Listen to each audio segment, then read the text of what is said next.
Assalamualaikum warahmatullahi wabarakatuh. Perkenalkan, nama saya Aziz Eko Sucipto, Prodi D3 Keperawatan Poltekkes Kemenkes Bengkulu, NIM P05120211009, kelas 2A. Di sini saya akan menyampaikan tentang aspek legal etik keperawatan jiwa.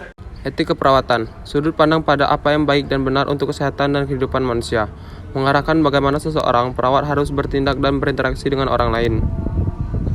Bersumber dari pernyataan Florence Nightingale, ikrar profesi. 1. Membantu yang sakit untuk mencapai keadaan sehat. 2. Membantu yang sehat mempertahankan kesehatannya. 3. Membantu mereka yang tidak dapat disembuhkan untuk menyadari potensinya.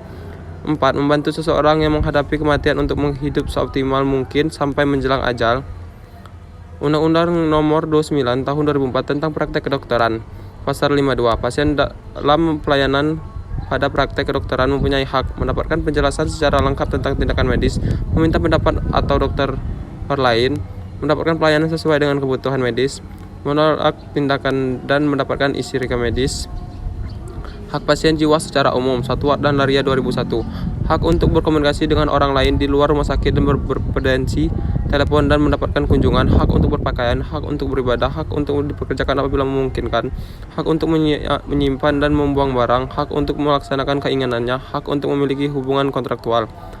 Alasan masuk rumah sakit jiwa: berbahaya untuk diri sendiri dan orang lain, membutuhkan perawatan, tidak dapat memenuhi kebutuhan dasar secara mandiri.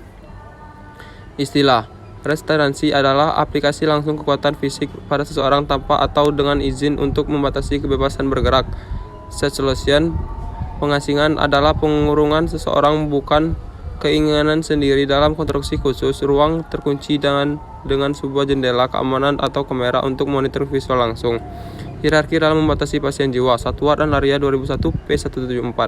Pembatasan biasanya makna dibatasi secara fisik atau dibatasi pilihannya. Hierarki dari paling restriktif ke yang kurang restriktif. Ekstremitas tubuh, batas ruang gerak, kamar isolasi, batas dalam aktivitas sehari-hari, misal acara TV, waktu merokok, komunikasi.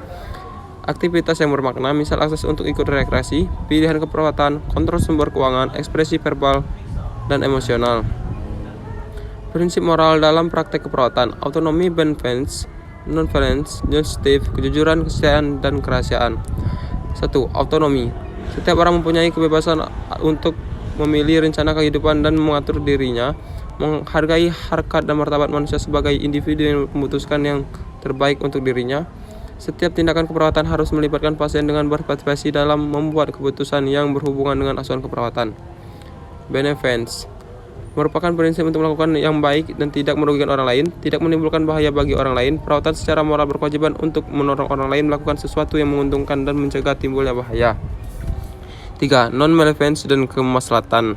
Prinsip non-malevolence dan kemaslahatan dapat dilihat kontinum rentang dari bahaya yang tidak berarti non-malevolence sampai menguntungkan orang lain dengan melakukan yang baik, kemaslahat. Menuntut perawat menghindari dan membahayakan pasien selama memberikan asuhan keperawatan, bekerja di konsep Dialin RS. 4. Keadilan merupakan suatu prinsip moral yang berlaku adil terhadap semua pasien sesuai dengan kebutuhan. Setiap individu dapat tindakan yang sama berarti mempunyai kontribusi yang relatif sama untuk kebaikan kehidupan seseorang. 5. Kejujuran, kerahasiaan, dan keselamatan. Kejujuran adalah kewajiban untuk mengungkapkan yang sebenarnya atau tidak membohongi pasien didasarkan pada hubungan saling percaya. Kerahasiaan adalah kewajiban untuk melindungi informasi rahasia. Kesetiaan adalah kewajiban untuk menepati janji. Metode dalam pengambilan keputusan etis: menunjukkan maksud baik, mengidentifikasi semua orang penting, mengumpulkan informasi yang relevan, mengidentifikasi prinsip etis yang penting, mengusulkan tindakan alternatif, melakukan tindakan. Pengaruh hukum dalam praktek keperawatan jiwa: perawatan sebagai warga negara, perawat sebagai pegawai, perawat sebagai pemberi pelayanan, hak-hak pasien. Masalah legal dalam praktek keperawatan dapat terjadi bila tidak tersedia tenaga keperawatan yang memadai, tidak tersedia standar praktek dan tindak kontrak kerja. Perawat profesional perlu memahami aspek legal untuk melindungi diri dan melindungi hak-hak pasien dan memahami batas legal yang mengaruhi praktek perawatan. Pedoman legal Undang-Undang Praktek Peraturan Kemenkes No. 1239 dan Hukum Adat. Liabilitas dalam keperawatan jiwa: 1. Pasien bunuh diri. 2. Pasien mendiagnosa. 3. Masalah terkait dengan ECT. 4. Penyalahgunaan obat-obat psikoaktif. 5. Melanggar kerahasiaan. 6. Gagal merujuk pasien. 7. gagal untuk melaporkan penganiayaan. 8. Tidak ada informed consent. Pertanggungjawaban pidana terkait dengan kondisi jiwa seseorang. Tindakan kriminal yang dilakukan oleh seorang yang diduga kelainan jiwa mendapatkan penyelidikan dari seorang ahli kesehatan jiwa. Visum et patrem praestutum ver. Argumen yang menyebutkan bahwa seseorang yang didakwa melakukan tindakan kriminal dianggap tidak bersalah karena orang tersebut tidak bisa mengontrol perbuatan yang tidak mengerti perbedaan antara benar dan salah.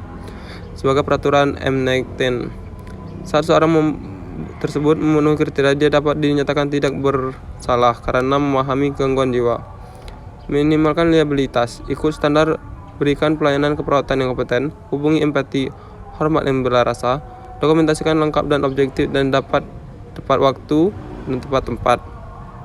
Merawat, menolong di tempat umum.